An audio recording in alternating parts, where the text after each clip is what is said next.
नमस्कार दोस्तों, मैं बुनालाल स्वागत करता हूं आपका अपने YouTube चैनल मैथ्स स्टडी पर। अगर आप हमारे चैनल पर पहली बार है तो कृपया चैनल को सब्सक्राइब कर ले और बेल आइकन को जरूर दबाएं ताकि आप सबसे पहले हमारे वीडियो देख पाए। दोस्तों शुरू करते हैं आज क्लास मॉडल पेपर सेकंड।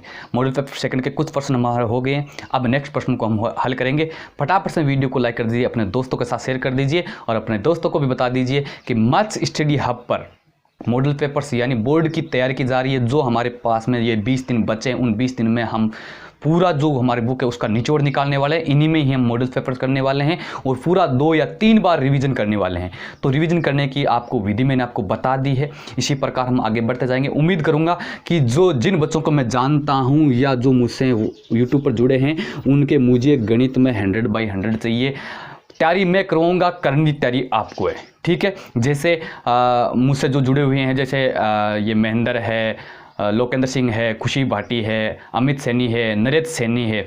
तो ये बच्चे आप लगे रहो। किसी प्रकार की कोई समस्या है मुझसे व्हाट्सएप पे कांटेक्ट करो, मैं आपकी हेल्प करूंगा जितनी मुझसे होगी। और गणित से संबंधित कोई दिक्कत है तो मुझसे आप कांटेक्ट कर लेना। और मॉडल पेपर्स ऐसे ही मिलाते रहो, रिवीजन करते रहो। यानी इन 20 दिनों के अंदर जो आपकी गणित की बुक है उसको आपको पूरी खोपड़े में डाल लेनी है, ठीक है। तो शुरू करते हैं आज क्लास। फटाफट से वीडियो को शेयर कर दो भाई, देखो, ठीक है। और लाइक करने में कंजूसी नहीं करना है। चलो शुरू करते हैं आज की क्लास। देखो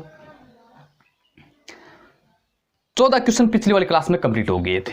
15 क्वेश्चन आगे से कर रहे हैं। देखो 15 क्वेश्चन बहुत ही इंपॉर्टेंट मॉडल पेपर है ये, बहुत ही इंपॉर्टेंट है। यानी 2 या 3 क्वेश्चन तो 2018 का जो कहते हैं उसमें से, ठीक है। तो आप ध्यान रखेंगे कि इस मॉडल पेपर को आप ध्यान से मिलाएंगे। मेरी उम्मीद रहेगी मेरे पास में जो मॉडल पेपर है वो आपको PDF के रूप में अवेलेबल भी करा दूंगा और कोशिश करूंगा कि वो जितने भी मेरे पास मॉडल पेपर है उनमें अधिक से अधिक आपके सामने यहाँ पर हल करने की कोशिश करूंगा, ठीक है। चलो आपकी स्क्रीन पर दे रखा है 15%। पढ़ो क्या कह रहा है। देखो कि एक सीधे हुए 15 मीटर ऊंचे पोल पर यातायात नियंत्रण के लिए CCTV कैमरा लगा है जो पोल के शीर्ष से 113 मीटर दूर दृष्टि रेखा तक यातायात देख सकता है। पोल के चारों ओर ये कैमरा कितने क्षेत्रफल में यातायात देख सकता है।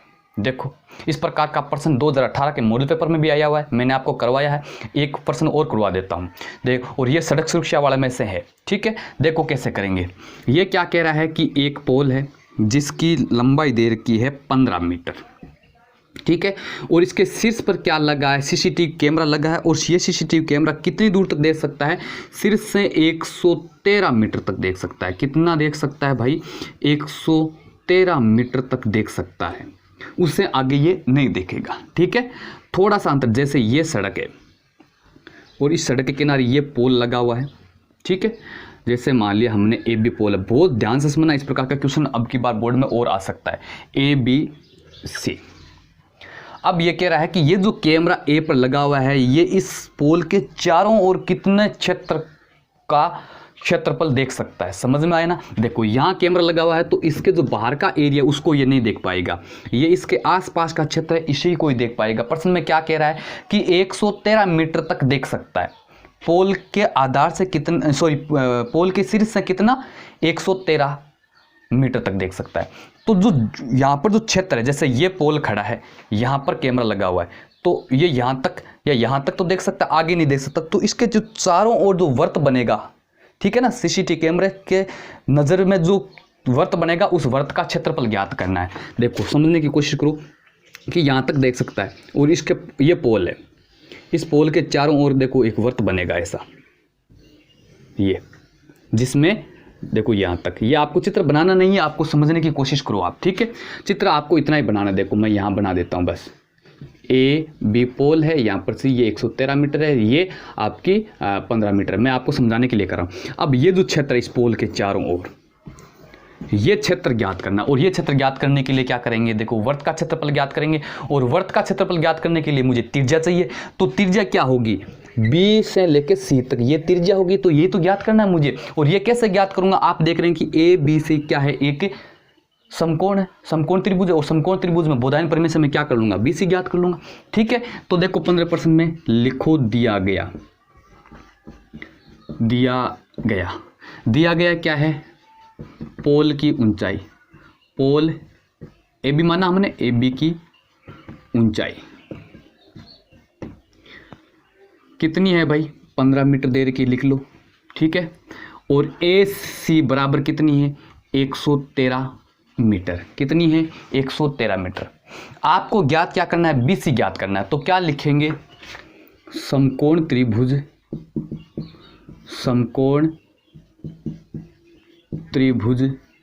ए बी सी में, ए बी सी में क्या हो जाएगी, बोधायन परिमेय। ये 90 डिग्री का कोण है तो 90 डिग्री का सामने का कर्ण होता है। आपको क्या ज्ञात करना है, आधार। तो आधार का स्क्वायर यानी बी सी स्क्वायर बराबर कर्ण का स्क्वायर ए सी स्क्वायर माइनस लंब का स्क्वायर ए बी स्क्वायर। ये तो सारे जानते हैं। मान रख दो, आपको बी सी का मान ज्ञात करना है। ए सी कितना है 113 का स्क्वायर माइनस ए बी कितना है 15 का स्क्वायर। अब 113 का स्क्वायर कितना होता है, देखो 113 का हो जाएगा 126 और 13 का होता है 169, ये हो जाएगा 127 69, ये होता है 127 69। यानी 13 का वर्ग कितना हुआ 127 69। कैसे ज्ञात किया सर, देखो आप सारे क्या है वैदिक गणित आपने पढ़ी, तो वैदिक गणित से कर लो भाई। 113 का वर्ग कर लो, तो 113 का आप वर्ग करोगे तो क्या होगा, 13 इसमें जोड़ोगे और फिर आप देख रहे हैं कि 13 क्या आ जाएगा, विचलन आ जाएगा। विचलन का इधर स्क्वायर आता है तो इनको जोड़ोगे तो 126 आएगा। कितना आएगा 126 और 13 का स्क्वायर कितना होता है 169। अब इसका आधार कितना था 100 था, तो इधर 2 अंक रहेंगे, एक इधर आ जाएगा। तो 126 था, ये 127 हो जाएगा, 69 हो गया। समझ में आ गया ना। अगर आपको ये समझ में नहीं आता तो कोई इलाज नहीं है भाई, आपको 113 को 113 से गुणा कर लेना, ठीक है। माइनस 15 का स्क्वायर 225 होता है, ये हल कर लो। अब क्या करना है 12,769 में से आपको 225 घटा लेने। कितने 225 घटा लो। 9 में से 5 गया, 4 बच गया, 6 में से 2 गया, 4 बच गया, 7 में से 2 गया, 5 बच गया और 12, यानी कितना आया 12,544। कितना आया 12,544। BC स्क्वायर का मान है। आपको किसका चाहिए, BC का मान चाहिए। मुझे क्या करना है, इस वृत्त की त्रिज्या निकालनी है। तो BC बराबर क्या हो जाएगा, आप जानते हैं कि इधर से स्क्वायर हटाएंगे उधर क्या लग जाएगा, अंडर लग जाएगा। अब इसका वर्गमूल ज्ञात करना है और वर्गमूल ज्ञात करने के लिए क्या करेंगे, देखो वर्गमूल ज्ञात करने के लिए हमेशा अविभाज्य गुणनखंड को, देखो ये चित्र आपको नहीं बनाना, ये तो मैंने आपको समझाने के लिए करना, आपको चित्र ये बनाना है, ठीक है। अब आपको क्या करना है, आपको करना है 12,544 का अविभाज्य गुणनखंड करके इसका क्या करना है, लघुत्तम इसका वर्गमूल ज्ञात करना है। क्या ज्ञात करना है, वर्गमूल। तो 2 का भाग 2, ये 12 में 6 बार चला गया और 5 में कितनी बार चला गया, 2 बार चला गया। 5 में 2 बार चला गया, 14 में 7 बार चला गया और 12 में 6 बार चला गया और 5 में 2 बार चला गया। एक 7 में ये हो जाएगा 14 में 7 बार और फिर 2 बार। फिर 2 का दे दो, 6 में 3 बार, 1 बार, 3 बार, 6 बार। फिर 2 का दे दो 1 बार, 10 में 5 बार, 6 बार और 16 में 8 बार। फिर 2 का दे दो 15 में 7 बार, 16 में 8 बार, 4 बार। फिर 2 का दे दो 7 में 3 बार, 1 बचाएगा 18, 9 बार और 2 बार, ठीक है। फिर 2 का दे दो भाग 1 बार और 9 बार। फिर 1 बचेगा 6, 196 में 2 का भाग। अब देखो आप पूरा नहीं करेंगे, 196 में आपको पता है कितने का होता है, 14 का होता है। तो यहीं से कट कर दो, इसका तो 14 हो जाएगा, इसका तो कितना हो जाएगा, 14 हो जाएगा। समझ में आ रही ना। 100, देखो दिमाग लगाने वाली बात है कि यहाँ तक पहुँच गई। अगर हमें देखो इतना तो याद नहीं, लेकिन ये तो याद है ना कि 196 में होता है, 196 में होता है वो किसका होता है, 14 का वर्गमूल होता है, ठीक है।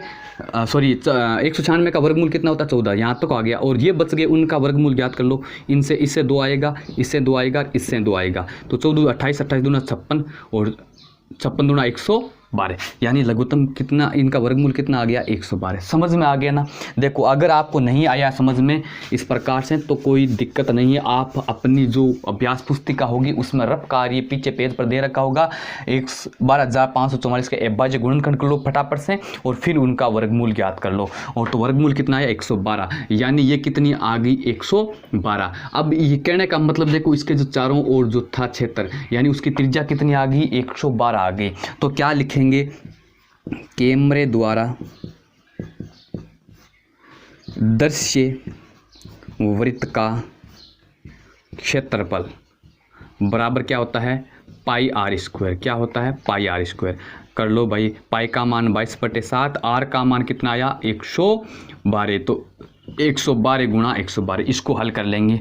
देखो 12 का भाग 112 में 7 का भाग एक बार गया, 11 में बच गया 4, 4 के आगे 2 लिखूंगा 42, 42 में 6 बार।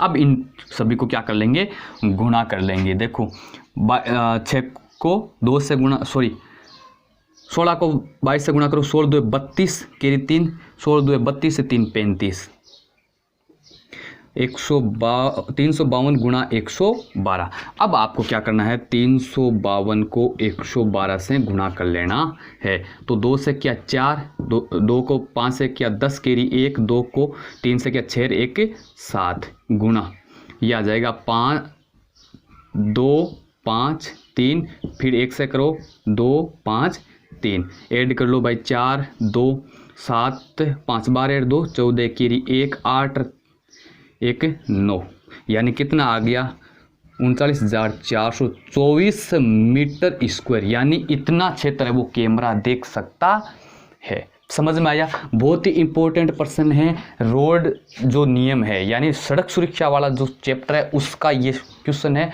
बहुत अच्छा है। 2018 में इसी प्रकार का क्वेश्चन आपको बोर्ड में पूछा गया था भाई। ये मत सोचना कि इतनी बड़ी कैलकुलेशन है या आप थक के बैठ गए। अगर थक के बैठ जाना है तो भाई आपको एग्ज़ाम देने की कोई ज़रूरत नहीं है, अपने घर पर बैठ जाओ जाए। और जिसको पढ़ना है, जिसको कुछ करना है, वो इस चीज़ को समझेगा, इस प्रकार के प्रश्न को हल करेगा। समझ में आ गया। 2018 में इसी प्रकार का प्रश्न पूछा गया है। ओके, आगे देखो प्रश्न संख्या 16 पढ़ो। यदि एल्फा तथा बीटा द्विघात समीकरण x² - 3x - 10 बराबर 0 के मूल है, तब alpha square plus beta square का मान ज्ञात कीजिए। बहुत ही अच्छा क्वेश्चन है। देखो प्रश्न नंबर 16 हल कैसे करेंगे। देखो पहले लिखो, दिया गया क्या दे रखा है, द्विघात समीकरण। कौन सी समीकरण दे रखी है, द्विघात समीकरण। क्या है, लिख लो x² - 3x + 10 बराबर 0।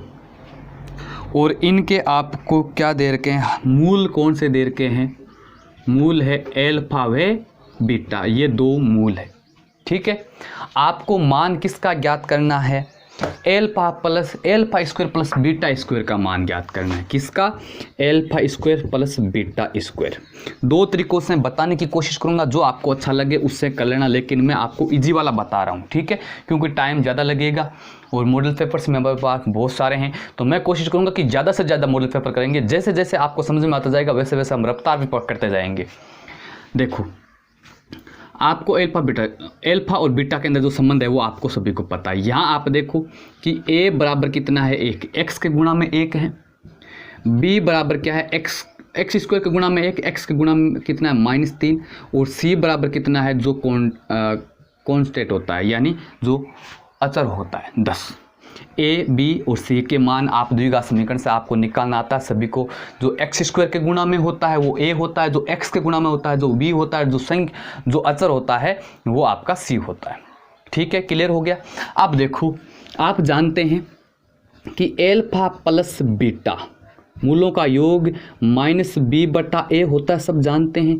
तो यहाँ से निकाल लो भाई माइनस सूत्र का, और b का मान -3, ये माइनस सूत्र का है, b का मान -3 बट्टे a का मान 1, कितना आ गया, माइनस माइनस प्लस हो जाएगा, 3 में 1 का भाग दूंगा कितना 3, यानी एल्फा प्लस बीटा का मान कितना आ गया 3। कोई समस्या है तो बताओ। दूसरा देखो आप, एल्फा और बीटा का गुणा क्या होता है, c/a होता है। क्या होता है, c/a। तो आप देख रहे हैं कि c की वैल्यू आपके पास में कितनी है 10, a की वैल्यू कितनी 1, 10 में 1 का भाग दूं कितनी बार गया 10 बार। आपके पास एल्फा प्लस बीटा का मान 3 है, एल्फा इंटू बीटा का मान 10 है। आपको ज्ञात क्या करना है, तो वो लिख लो, चूंकि alpha square plus beta square बराबर क्या होता है, एल्फा प्लस बीटा का स्क्वायर -2 गुणा एल्फा इंटू बीटा। कैसे आया, ध्यान से समझना बेटा। इस चीज़ को ध्यान से समझने की कोशिश करना कि मैंने यहाँ पर क्या लिख दिया है। मैंने ये लिख दिया है, आपको पता है कि एल्फा प्लस बीटा का स्क्वायर, एक्स प्लस वाई का स्क्वायर आप जानते हो, एल्फा का स्क्वायर प्लस बीटा का स्क्वायर प्लस 2 गुना एल्फा इंटू बीटा होता है, सारे आप जानते हो। ये सूत्र आप सारे जानते हो। अरे भाई एक्स प्लस वाई का होल स्क्वायर तो है ये। अब मुझे क्या चाहिए, ये चाहिए alpha square plus beta square, तो ये 2 गुना एल्फा इंटू बीटा इधर आ जाएगा। तो इधर पहले से क्या है, एल्फा प्लस बीटा का स्क्वायर है, और ये इधर आएगा तो -2 एल्फा बीटा बराबर इधर क्या, alpha square plus beta square. तो alpha square plus beta square बराबर क्या आया कि एल्फा प्लस बीटा का स्क्वायर -2 एल्फा बीटा। ये तो लिखा है मैंने, कोई समस्या है तो बताओ, समझ में आ गया ना। यानी आपको यदि x प्लस वाई का होल स्क्वायर याद है तो कोई समस्या ही नहीं है। अब देखो इसका मान ज्ञात करना है तो बराबर एल्फा प्लस बीटा का मान कितना आपके पास 3, तो कर दो 3 का स्क्वायर। क्या कर दो, 3 का स्क्वायर। ठीक है, आगे देखो -2 गुना ये कितना आ गया, एल्फा और बीटा कितना 10, इनका गुणा कितना आया आपके पास 10 आया। ठीक है, अब देखो आप यहाँ पर माइनस है, सॉरी देखो समीकरण में यहाँ पर क्या है, माइनस है। ये सी माइनस का था ना, तो ये क्या हो जाएगा, ये माइनस का हो जाएगा, तो ये संख्या माइनस की आ जाएगी। तो ये 10 किसका आ जाएगा, माइनस का आ जाएगा। देखो समीकरण हमने थोड़ी सी गलत लिख ली थी। अब देखो 3 का स्क्वायर कितना होता है 9, माइनस का 2 और माइनस का 10 गुणा करेंगे तो माइनस माइनस हो जाएगा, प्लस 2 को 10 से गुणा करूंगा तो कितना आएगा 20। ठीक है, तो यहाँ पर क्या है, alpha square plus beta square बराबर alpha square plus beta square बराबर कितना हो जाएगा 9 और 20 कितने हो गए 29, और यही आपको ज्ञात करना था। बहुत ही शानदार क्वेश्चन है, आपसे समीकरण दे दी, इसके 2 मूल एल्फा बीटा, आपको मान ज्ञात करना, एल्फा स्क्वायर प्लस बीटा का स्क्वायर का मान कितना आएगा 29। एक तो तरीका है ये, पहला तरीका तो है ये। ठीक है, दूसरा तरीका मैं शॉर्ट में बता देता हूं आपको। यहीं पर आपको क्या करना है, इसके मूल ज्ञात कर लो। क्या ज्ञात कर लो, इसके मूल ज्ञात कर लो। ठीक है, आपको मूल ज्ञात करना था, चाहे श्रीधराचार्य सूत्र से कर लो, चाहे आप पूर्ण वर्ग विधि से कर लो, चाहे गुणनखंड विधि से कर लो, जो आपको अच्छा लगे इसके क्या कर लो, आप मूल ज्ञात कर लो। और मूल वैसे आपको पता है कि 5 और 2, तो ये आ जाएगा -5 और प्लस का 2, तो मूल आ जाएंगे आपके 5 और 2 आएंगे मेरे हिसाब से, -2, 5 और -2 मूल आएंगे। अब एल्फा का मान 5 और बीटा का मान -2, ठीक है ना, वैसे करोगे तो आप, यानी आपके पास एल्फा का मान 5 आएगा और बीटा का मान -2 आएगा। आपको पूछा क्या, alpha square plus beta square, तो एल्फा का स्क्वायर 5 का स्क्वायर प्लस बीटा का स्क्वायर -2 का स्क्वायर, तो 5 का स्क्वायर 25 प्लस -2 का स्क्वायर 4, 25 और 4 29 आते हैं। आंसर आ गया, समझ में आ गया ना। तो देखो जिस विधि से आप करना चाहो उस विधि से इसको हल कर सकते हैं, या तो आप ये विधि लगा लो, या आप इस द्विघात समीकरण के पहले आप एल्फा और बीटा का मान ज्ञात कर लो। देखो यहाँ मैंने एल्फा बीटा का मान ज्ञात नहीं किया है, इस विधि में मैं कहीं पर भी मैंने एल्फा बीटा का मान ज्ञात किया है क्या, नहीं किया है। और यहाँ पर आपको एल्फा बीटा का मान ज्ञात करना पड़ेगा, फिर आप उसका स्क्वायर करके दोनों को जोड़ दो। समझ में आ गया। तो ये आपका 16% कंप्लीट हो गया भाई। ओके, आगे पढ़ो प्रश्न नंबर 17 कि 3000 रुपये की धनराशि 6% वार्षिक साधारण ब्याज पर निवेश की जाती है। प्रत्येक वर्ष के अंत में ब्याज परिकलित कीजिए। क्या ये ब्याज एपी बनाते हैं? यदि ऐसा है तो तथ्य का प्रयोग करते हुए 25 वर्षों के अंत में ब्याज परिकलित कीजिए। अच्छा क्वेश्चन है, देखो थोड़ा सा समझना पड़ेगा क्योंकि आपके ब्याज वाला चैप्टर है नहीं। प्रश्न नंबर आपका 17 हल कैसे करेंगे, देखो प्रश्न में क्या कह रहा है कि मूल राशि है 3000 रुपये। ध्यान से समझना भाई, प्रश्न थोड़ा सा टेढ़ा है। क्यों है? क्योंकि आपके ब्याज वाला चैप्टर नहीं है। मूल राशि है 3000 रुपये, दर क्या है 6% वार्षिक, 6% वार्षिक दर है। और हर साल क्या किया जाता है, ब्याज परिकलित किया जाता है। परिकलित का मतलब कैलकुलेशन की जाती है। तो क्या जो ब्याज बनेंगे वो सारे ब्याज एपी में है? यदि है तो 25 वर्षों का ब्याज जो होता है उसको जोड़ना है। ठीक है, कैसे करेंगे ध्यान दो। देखो पहले तो आपको पता आना चाहिए कि जो साधारण ब्याज है उसका सूत्र क्या होता है, ये आपको लिखना पड़ेगा, कोई दिक्कत नहीं है। देखो आप क्या लिखेंगे, प्रथम वर्ष का ब्याज, प्रथम वर्ष का ब्याज, थोड़ा सा परसेंटेज ध्यान दो, बराबर। अब साधारण ब्याज होता है उसका सूत्र होता है, देखो याद करने की ट्रिक मैं आपको बता देता हूं, याद रखो समुद्र बट्टा 100, याद कर लेना समुद्र बट्टा 100, ये साधारण ब्याज का सूत्र है। से का मतलब समय, मु का मतलब मूलधन, दर का मतलब दर होता ही है, मूलधन का मतलब मूल राशि। ठीक है, तो कैसे करेंगे, देखो समय कितना है, ए प्रथम वर्ष, प्रथम वर्ष का मतलब एक ही वर्ष है, मूलधन कितना है 3000 है, गुणा दर कितनी है 6/100, बस ये प्रथम साल का ब्याज आ जाएगा। समझ में आ गया ना। आपको क्या लगाना है, यहाँ लिख लो चाहिए। देखो सूत्र कैसे, अब ये सूत्र नहीं लगाएंगे, ये तो ट्रिक है याद करने का, समय गुणा मूलधन गुणा दर बट्टा 100, ये सूत्र होता है साधारण ब्याज ज्ञात करने का, याद होना चाहिए। समय गुणा मूलधन गुणा दर बट्टा 100, याद करने का तरीका है समुद्र बट्टा 100, से का मतलब समय, मु का मतलब मूलधन, दर का मतलब दर, बट्टे में 100। ठीक है, अब देखो मान रख दो समय आपका, आप एक वर्ष का कर रहे हैं तो समय 1 गुणा मूलधन कितना है 3000 गुणा दर कितनी है 6/100, सोल्व कर लो, 2 0 से 2 0 कट जाएगी, 6 को 3 से क्या 6 18, आगे 1 0, 180 रुपये।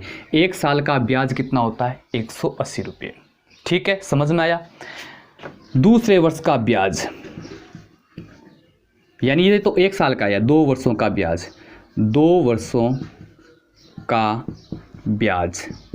अब वापस आप बार बार सूत्र नहीं लगाएंगे, सीधा करो, समय कितना है 2 गुणा मूलधन तो 3000 है, ये वही रहेगा क्योंकि साधारण ब्याज के अंदर मूलधन सेम ही रहता है पहले वाला है, गुणा दर कितनी है 6/100, 2 0 से 2 0 काटो, कितना आया 6 को 3 से गुणा किया 18, 18 को 2 से गुणा 18 2 36, 360 रुपये, कितना आया 360 रुपये। अब आपको तीसरे वर्ष का ज्ञात करना है, कम से कम 3 वर्षों का ज्ञात करना है, तो क्या लिखो 3 वर्षों का ब्याज, 3 वर्षों का ब्याज बराबर 3 वर्षों का करेंगे तो क्या आ जाएगा 3 गुणा 3000 गुणा 6/100।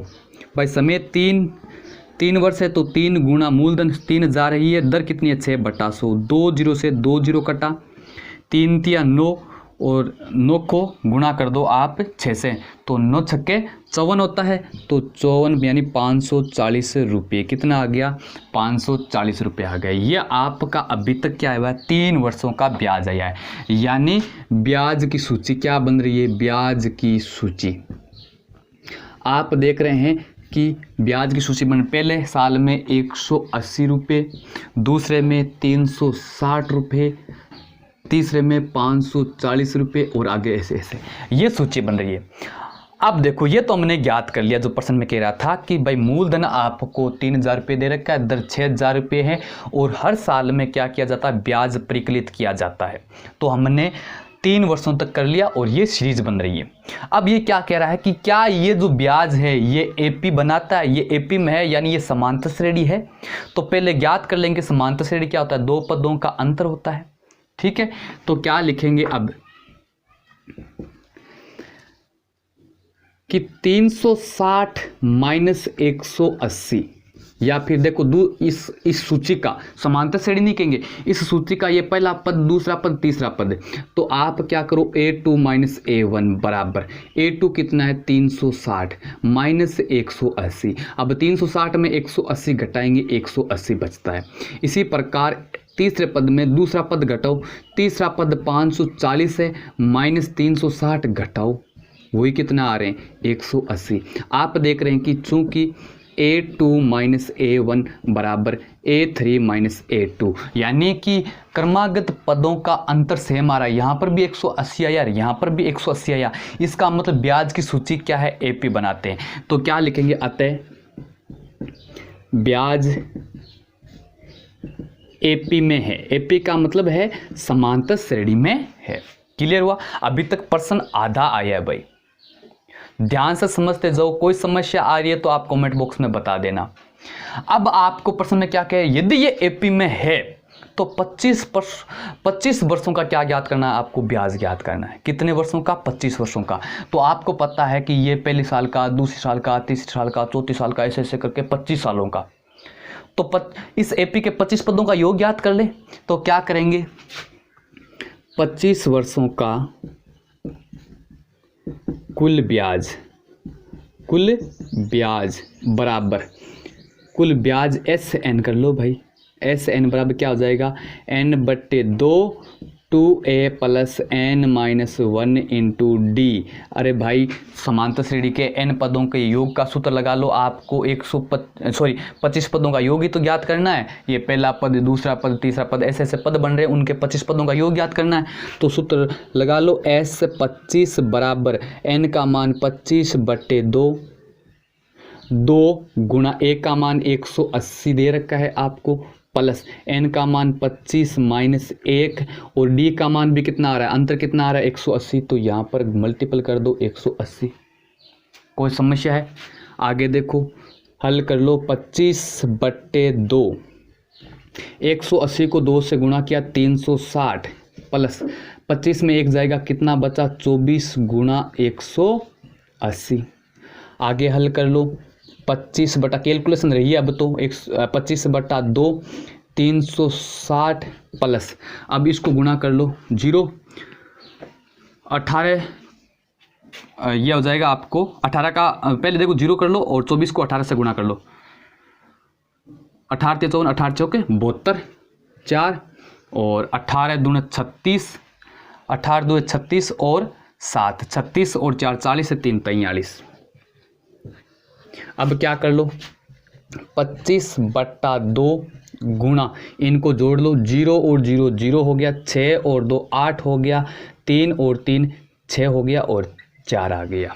ठीक है, यानी 4320 में से 360 जोड़ दिया तो यह आ जाएगा 680।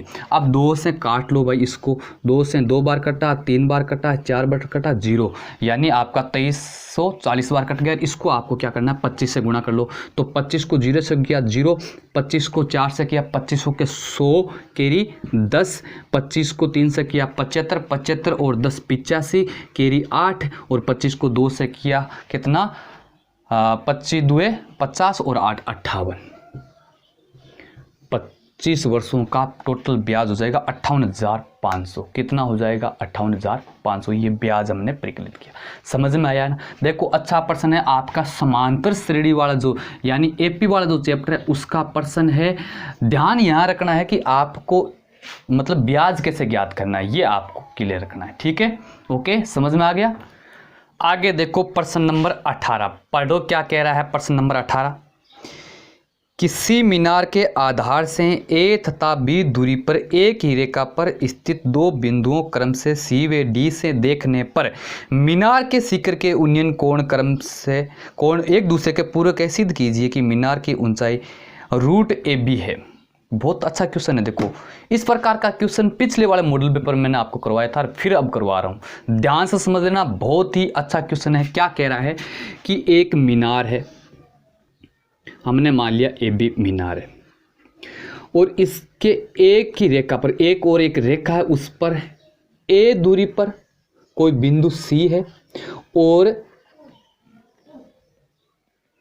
आगे D बिंदु तक D बिंदु है, वो किस दूरी पर है, B दूरी पर है। ध्यान से समझो भाई कि एक मीनार है, उसके एक ही रेखा पर 2 बिंदु C और D है। C की दूरी A दे रखी है, D की दूरी कितनी दे रखी है, B दे रखी है। और C से देखने पर शीर्ष का उन्नयन कोण, ये उन्नयन कोण ऊपर की ओर बनने वाला कोण यहाँ से ऊपर की ओर बना है, और D से देखने पर बना उन्नयन कोण, ये दोनों कोण एक दूसरे के क्या है भाई, पूरक है। क्या है? पूरक। पूरक का मतलब ये हो गया कि यदि ये थीटा है तो ये 90 माइनस थीटा होगा। पूरक कोणों का मतलब होता है जिनके दोनों कोणों का योग 90 होता है। तो थीटा एक थीटा माना तो दूसरा अपने आप ही क्या हो गया 90 माइनस थीटा, दोनों को जोड़ो, थीटा से थीटा कट गया, कितना आता है 90। समझ में आया? तो ये क्या कह रहा है कि एक मीनार है और उस मीनार के एक ही ओर एक रेखा पर दो बिंदु सी और डी है जिनकी दूरियां इसके पाद से ए और बी है। यानी बी से मैं सी तक जाऊंगा तो कितनी दूरी है? ए दूरी है। और बी से मैं जब डी तक जाऊंगा तो ये पूरी दूरी कितनी है? बी है। हमें यह सिद्ध करना है कि इस मीनार की ऊंचाई कितनी है? ए बी का रूट है। कितनी है? ए बी का रूट है। बहुत अच्छा क्वेश्चन है, बहुत ही स्वादिष्ट क्वेश्चन है। देखो कैसे करेंगे। प्रश्न नंबर ये 18। देखो, माना मीनार ए बी के शीर्ष, मीनार ए बी के शीर्ष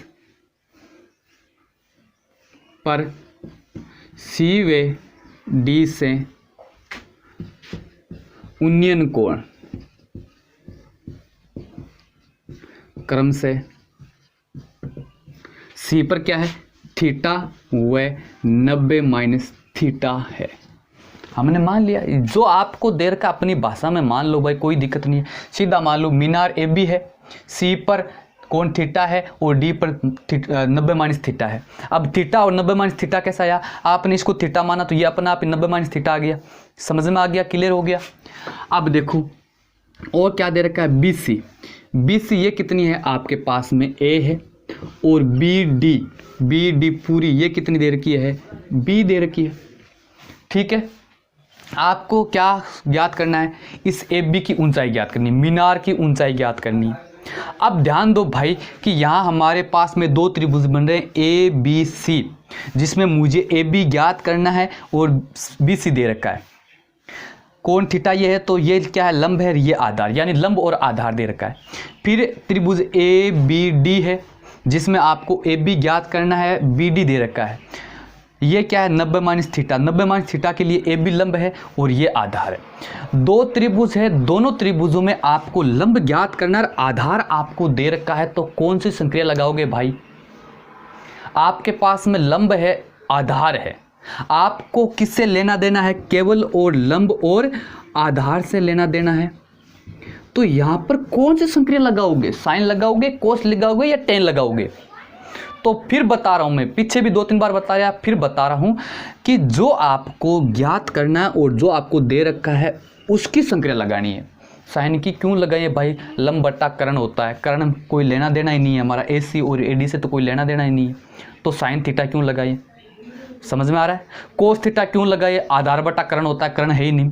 लंब बट्टा आधार, लंब बट्टा आधार किसका होता है? टेन का। तो यहां पर आप क्या लगाएंगे? टेन। तो क्या लगाएंगे? चूंकि टेन थीटा बराबर होता है लंब बट्टा आधार। अब लंब टेन थीटा के लिए, इस थीटा के लिए लंब ए बी, आधार कितना है? बी सी।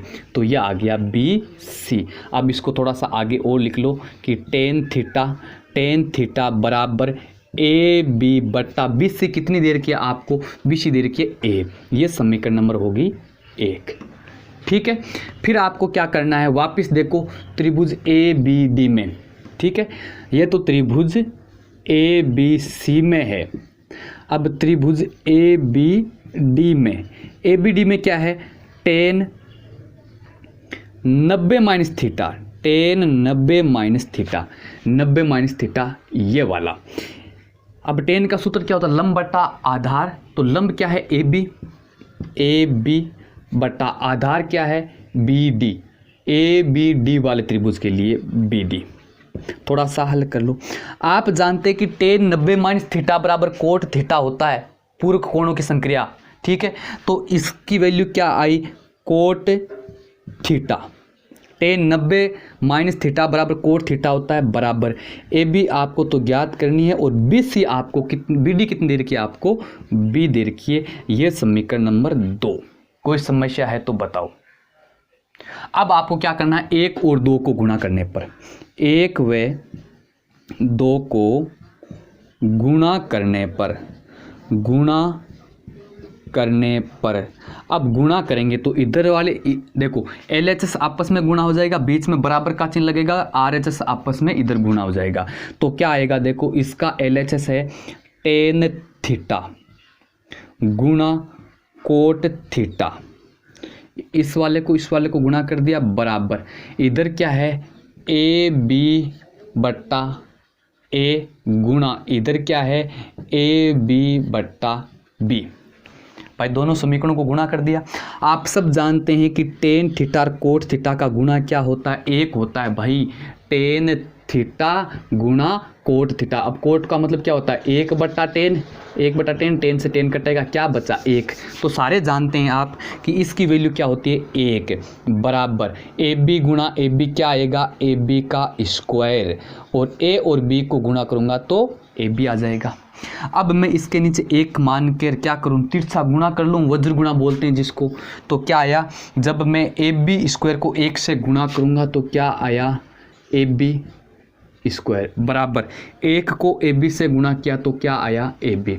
आपको मान किसका चाहिए AB, मीनार की ऊंचाई चाहिए ना, तो AB बराबर क्या हो जाएगा, ये स्क्वायर इधर से हटेगा, उत्तर क्या लग जाएगा अंडर लग जाएगा, यानी AB बराबर क्या आया AB का रूट। यानी मीनार की ऊंचाई आपको सिद्ध क्या करनी थी, प्रश्न में ये तो कह रहा है कि मीनार की ऊंचाई सिद्ध कीजिए, रूट AB होता है, तो इति सीधम। कोई समस्या है तो बताओ, कोई दिक्कत है तो बताओ। एक हिंट दे देता हूं, बहुत शानदार, आपके एग्जाम में काम आएगा। जब पूरक कोण वाला प्रश्न आ जाए तो उसके अंदर टेन और कोट लगेगा, टेन लगेगा, क्या लगेगा टेन, और उसमें दोनों समीकरणों को हमेशा आपको गुणा कर देना है। क्यों कर देना है, क्योंकि जब इस यहाँ से टेन 90 माइनस थीटा करो, पूरे कोण का मतलब एक 90 माइनस थीटा आएगा, और उससे क्या आ जाएगा, एक तो टेन में रह जाएगा, दूसरा कोट में आ जाएगा। जब गुणा करेंगे तो क्या टेन और कोट कट जाएगा, और दो बराबर में जो मतलब राशियाँ बचेगी उनको वज्र गुणा करके आप आंसर निकालो। समझ में आ गया। तो ये आपका 18% कंप्लीट हुआ। आगे पढ़ो प्रश्न नंबर 19। क्या कह रहा है, सिद्ध कीजिए बाह्य बिंदु से वृत्त पर खींची गई स्पर्श रेखाओं की लंबाइयां बराबर होती है। बहुत अच्छा क्वेश्चन है। देखो क्या कह रहा है कि कोई वृत्त है और उसके बाह्य बिंदु से कोई दो स्पर्श रेखाएं खींची गई है, और आप ये भी जानते हैं कि बाह्य बिंदु से केवल और केवल एक स्पर्श रेखा खींची जा सकती है।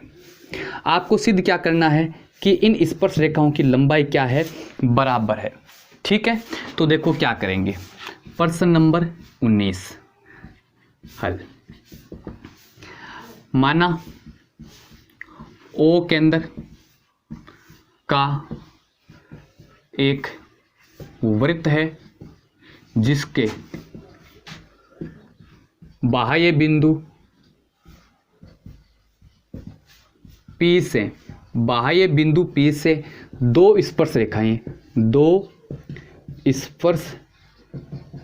रेखाएं कौन कौन सी, PA और PB, PA व PB खींची गई है, ये हमने मान लिया। ठीक है, अब रचना कर लो। ये तो आपको दिया गया उसके हिसाब से हमने मान लिया। उसके बाद में लिखो सिद्ध करना। हमें इसमें करना क्या है, हमें ये सिद्ध करना है कि PA बराबर PB, यानी इन दोनों स्पर्श रेखाओं की लंबाइयां बराबर। ये तो कह रहा है कि किसी वृत्त के बाह्य बिंदु से खींची गई दो स्पर्श रेखाओं की लंबाई बराबर होती है, यानी P और PB दोनों बराबर है, ये हमें सिद्ध करना है। अब रचना कर लो थोड़ी सी। क्या होगी रचना, P को O से मिलाया, P को केंद्र O से मिलाया, P को O से मिलाया, बस इतनी रचना है। अब हम सिद्ध कर लेंगे। मिलाया, उपपत्ति करते हैं। सिद्ध क्या करेंगे भाई, आप लिखो त्रिभुज PAO व त्रिभुज PBO, ये ऊपर वाला त्रिभुज और नीचे वाला, दोनों त्रिभुजों में देखो आप देख रहे हैं कि AO बराबर BO, इस त्रिभुज की ए ओ भुजा इस त्रिभुज की बी ओ भुजा बराबर है। क्यों है? क्योंकि एक ही वृत्त की त्रिज्या है। ये क्या है? ये एक ही वृत्त की त्रिज्याएं। बताओ यहाँ तक कोई समस्या है, कोई दिक्कत है तो बताओ। दोनों त्रिभुजों को सर्वांग सिद्ध करना है। सर्वांग भुजाओं की संगत भुजाएं बराबर होती है। सर्वांग त्रिभुज होते हैं, उनकी संगत भुजाएं बराबर होती है। तो हम क्या करते हैं, इन दोनों त्रिभुजों को सर्वांग सिद्ध कर दे। आपने देखा कि ये और ये बराबर है। आप ये भी देख रहे हैं कि कोण PAO बराबर कोण PBO। ये कोण और ये कोण बराबर है क्योंकि दोनों ही क्या है, 90 डिग्री का। कारण क्या लिखेंगे? त्रिज्या लंब होती है स्पर्श रेखा, ये इसका कारण है। ये 90 डिग्री का कोण क्यों है? क्यों हम सारे जानते हैं कि त्रिज्या हमेशा स्पर्श रेखा पर क्या होती है, लंब होती है। आप देख रहे हैं कि PO बराबर PO, इस ऊपर वाले त्रिभुज की PO भुजा नीचे वाले त्रिभुज की PO भुजा क्या है, बराबर है। यानी इसका कारण क्या है, समान भुजा। ये दोनों की भुजा है तो समान भुजा होगी। अब देखो, आप देख रहे हैं कि कर्ण और लंब बराबर है। देखो इस त्रिभुज के लिए देखो, ये 90 डिग्री का हो तो ये कर्ण हो गया PO, ये लंब हो गया। नीचे वाले के लिए नहीं, ये 90 है तो ये कर्ण हो गया, ये लंब हो गया। तो आप देख रहे हैं कि समकोण दो त्रिभुज है RHS नियम से। कौन सा नियम से? RHS नियम से। RHS नियम से त्रिभुज PAO सर्वांगसम है त्रिभुज PBO। यानी ये त्रिभुज और ये त्रिभुज दोनों क्या आ गया, सर्वांगसम आ गया। तो सर्वांगसम त्रिभुजों के संगत कोण और संगत भुजाएं क्या होती है, बराबर होती है। यदि ये दोनों सर्वांगसम है, अतः क्या होगा कि PA यानी इस त्रिभुज की PA भुजा और नीचे वाले की PB भुजा बराबर होगी। इति सिद्धम। कोई समस्या, कोई प्रॉब्लम है तो बताओ भाई। बहुत ही शानदार इंपॉर्टेंट क्वेश्चन है, बहुत बार एग्जाम में पूछा जाने वाला प्रश्न है भाई। ठीक है, समझ में आ गया प्रश्न नंबर 19। आगे देखो प्रश्न नंबर 20। प्रश्न नंबर 20 क्या कह रहा है, पढ़ो दी गई आकृति में यदि OP.OQ बराबर OR.OS हो तो दर्शाइए कोण ORQ बराबर कोण OPQ, कोण OQR बराबर कोण OSP। ये सेम टू सेम प्रश्न, कोई अंतर नहीं है, पीछे वाले मॉडल पेपर में मेरा करवाया हुआ है, तो आप वहां से कर लेंगे। उम्मीद करता हूं कि आपने उसको हल भी कर लिया। ये प्रश्न सेम टू सेम है, कोई चेंज नहीं है। पीछे वाला पेपर का है 2018 का जो मैंने करवाया, उससे कर लेंगे। ठीक है, तो ये आपके लिए छोड़ रहा हूं। अब ये नहीं है कि सर ने नहीं करवाया है तो करेंगे नहीं, नहीं भाई, गलत बात। अगर आपने वो किया तो अच्छी बात है, वो किया है तो अच्छी बात है, नहीं किया है तो उसको जाके आप अटेंड कर लेना, उसके बाद में ये प्रश्न करना है आपको। ठीक है, 20वां प्रश्न आपको मैंने करवा दिया है पीछे वाले model paper same to same. 21वां प्रश्न देखो। हाँ, 21वां प्रश्न अच्छा प्रश्न है, देखो रचना वाला है प्रश्न नंबर 21। पढ़ो क्या कह रहा है। 4 सेमी त्रिज्या के एक वृत्त पर 5 सेमी त्रिज्या से एक सेकेंडरी वृत्त के किसी बिंदु से एक स्पर्श रेखा की रचना कीजिए और उसकी लंबाई मापिए। वास्तविक परिकल्पना से इस माप की जांच भी कीजिए। देखो ध्यान दो क्या करना है। प्रश्न में क्या कह रहा है कि एक 4 सेमी त्रिज्या का वृत्त है। कितनी सेमी का? 4 सेमी का, जिसका केंद्र O है। और क्या कह रहा है कि इस पर एक 5 सेमी त्रिज्या का क्या है, सेकेंडरी वृत्त। सेकेंडरी के वृत्त का मतलब होगा इसी केंद्र से, जैसे इस केंद्र से 4 सेमी त्रिज्या का हमने वृत्त खींचा और फिर उस पर 5 सेमी त्रिज्या का क्या खींचा, हमने वृत्त खींचा। ठीक है, ये प्रकार से करना, पक्का काम करना है। अब ये क्या कह रहा है कि ये जो बड़े वाला वृत्त है उसके किसी बिंदु से, जैसे इस बिंदु से इस छोटे वाले वृत्त पर 2 स्पर्श रेखाओं की रचना करनी है। क्या करना है? स्पर्श रेखाओं की रचना। बहुत अच्छा क्वेश्चन है, ध्यान दो भाई। बस क्वेश्चन की लैंग्वेज को क्या कर दिया, थोड़ा सा घुमा दिया है आपको फंसाने के लिए, बाकी कुछ भी नहीं है। ये वही तो है कि एक वृत्त के बाह्य बिंदु से 2 स्पर्श रेखाओं की क्या करो भाई, रचना करो, वही तो प्रश्न है। तो क्या हुआ, ये जो छोटे वाला वृत्त है उसके लिए बाह्य बिंदु हो गया कि नहीं हो गया। जैसे मान लो P बिंदु मान लिया आपने इसको। अब P बिंदु से स्पर्श रेखा की रचना करनी आती है, मैं बता देता हूं, एक एक पॉइंट को ध्यान से समझना। सर्वप्रथम क्या करना है आपको, केंद्र को बाह्य बिंदु से मिलाना है। केंद्र को बाह्य बिंदु से मिलाना है। उसके बाद में जो रेखाखंड प्राप्त होगा ओपी, उसका समद्विभाजन करना है। क्या करना है? समद्विभाजन। समद्विभाजन कैसे करना है? ध्यान दो इधर, जैसे ये रेखाखंड है तो इसके आधे से ज़्यादा, इस रेखा के आधे से ज़्यादा क्या करना है आपको? आधे से ज़्यादा चाप ऊपर की ओर नीचे की ओर लगाएंगे। समझ में आ गया? ऊपर की ओर नीचे की ओर, जहाँ पर ये चाप लगे, जहाँ पर ये चाप लगे उनको मिला दो, तो ये क्या हो गया? इस रेखा का लंब समद्विभाजन हो गया। तो आपको क्या करना है? इस रेखाखंड का समद्विभाजन करना है। तो समद्विभाजन क्या करेंगे? ओ से प्रकार के ऊपर की ओर चाप लगाया, नीचे की ओर चाप लगाया, फिर पी पर भी रख के ऊपर की नीचे और नीचे की ऐसे चाप लगाया, और उनको क्या करना है? आपको ऐसे मिला देना है। समझ में आ गया? स्पर्श रेखा की रचना करना बता रहा हूं, बहुत इंपॉर्टेंट क्वेश्चन है। इस प्रकार के 5-6 क्वेश्चन आपके क्लियर हो जाएंगे। अब क्या करना है? यहां पर मान लो मध्य बिंदु M है, ठीक है। इसके बाद M को केंद्र मान के, M को केंद्र मान के और P यानी OP को त्रिज्या मान के आपको क्या करना है भाई? वर्त खींचना है। क्या करना है? वर्त खींचना। और ध्यान को वो वर्त ओपी त्रिज्या MP त्रिज्या, ओपी नहीं MP त्रिज्या से वो O से गुजरेगा, और ये छोटे वर्त को बिंदु A और B पर काटता है। कहाँ पर काटता है? A और B पर काटता है, और इनको आपको क्या कर देना है भाई? बिंदु P से मिला देना है। तो P और P भी आपकी क्या होगी? दो स्पर्श रेखाएं हो गई है। समझ में आया? देखो मैं फिर रचना आपको लिखनी पड़ेगी, मैं आपको बताऊंगा, फिर से ध्यान से समझो। देखो कि बाह्य बिंदु से कैसे करते हैं। ये जैसे मान लो कोई वर्त है, उसका केंद्र O है, इसके बाहर बिंदु कोई P है, बाह्य बिंदु P से स्पर्श रेखा की रचना कर लो, चाहे सेकेंडरी वर्त। सेकेंडरी वर्त का मतलब क्या हो गया? इसके बाद चारों ओर एक वर्त और है, और उस वर्त पर हमने क्या लिया? एक बिंदु ले लिया। जैसे मान लो हमने बिंदु ये ले लिया P। अब P बिंदु से क्या करना है? हमें त्रिज्या की स्पर्श रेखा की रचना करनी है। तो क्या करना है? केंद्र को P से मिलाओ, फिर क्या कर दो? जो OP रेखाखंड है इसका क्या कर दो?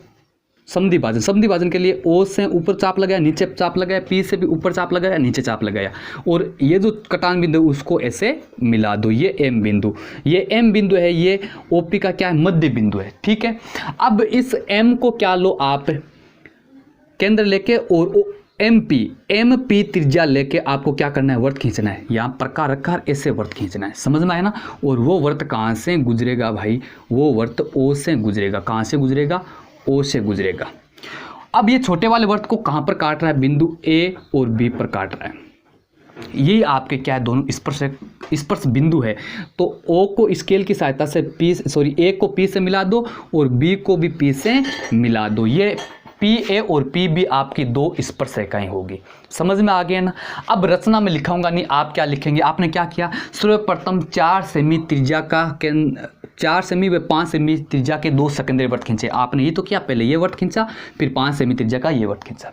उसके बाद में बड़े वर्त पर बिंदु P लिया, O को P से मिलाया, प्रकार की सहायता से OP का समद्विभाजन किया, मध्य बिंदु M प्राप्त हुआ। MP को त्रिज्या मान के एक वर्त खींचा जो O से गुजरता है, और छोटे वर्त को बिंदु A व B पर प्रतिच्छेद करता है, ठीक है। बिंदु A व B स्पर्श बिंदु है। लास्ट पॉइंट में क्या लिखेंगे? AP व BP को मिलाया। AP और BP हमारी उभयनिष्ठ स्पर्श रेखाएं हैं। ये प्रश्न है। क्लियर हो गया? समझ में आ गया? मैंने आपको अच्छी तरह समझाया है। रचना आपको लिखनी, रचना में लिखना क्या? जो चीजें आपने की है वो लिखते जाओ। कोई दिक्कत है क्या? कि जो भाई काम आपने किया वो काम अपनी भाषा में लिखते जाओ। समझ में आ गया ना? क्लियर हो गया? ठीक है, ओके। आगे देखो 22वां प्रश्न। 22वां प्रश्न फिर से मैं आपकी स्क्रीन पर दिखा देता हूं। ये क्वेश्चन पिछले वाले मॉडल पेपर में मैंने ज्यों का त्यों करवाया, कोई संख्या भी चेंज नहीं की। देखो क्या है कि एक वर्ताकार पार्क की त्रिज्या 4.2 मीटर है। पार्क के चारों ओर 1.4 मीटर चौड़ा रास्ता बना हुआ है। रास्ते का क्षेत्रफल ज्ञात कीजिए। पीछे वाले मॉडल पेपर में मैंने आपको ये प्रश्न अच्छी तरह से करवाया है, आप जाके उसको देख लेना। उम्मीद करता हूँ कि आपने उसको कवर कर लिया। यदि उसको कर लिया है तो वीडियो को यहीं रोक के उस प्रश्न को, यानी स्क्रीन पर जो प्रश्न है वो स्लाइड निकाल के और फटाफट से बिना देखे उस प्रश्न को आप इसको हल करो। अगर उत्तर सही आ जाए ना, तब जाके अपने खोपड़े में ये सोचना कि हाँ ये प्रश्न मुझे आता है। केवल सोचने से कुछ नहीं होता है। ठीक है। तो 22% आज हमारे कंप्लीट हो गए, 8% बच गए, वो हम कल कर लेंगे। और उम्मीद करता हूं कि आपको ये सेशन अच्छा लगा होगा। यदि ये सेशन आपको अच्छा लगा है तो अपने दोस्तों के साथ शेयर कर दीजिए, और यदि आपने अभी तक चैनल को सब्सक्राइब नहीं किया तो सब्सक्राइब कर लिए। आज की क्लास हम यहीं समाप्त करते हैं। जय हिंद, जय भारत।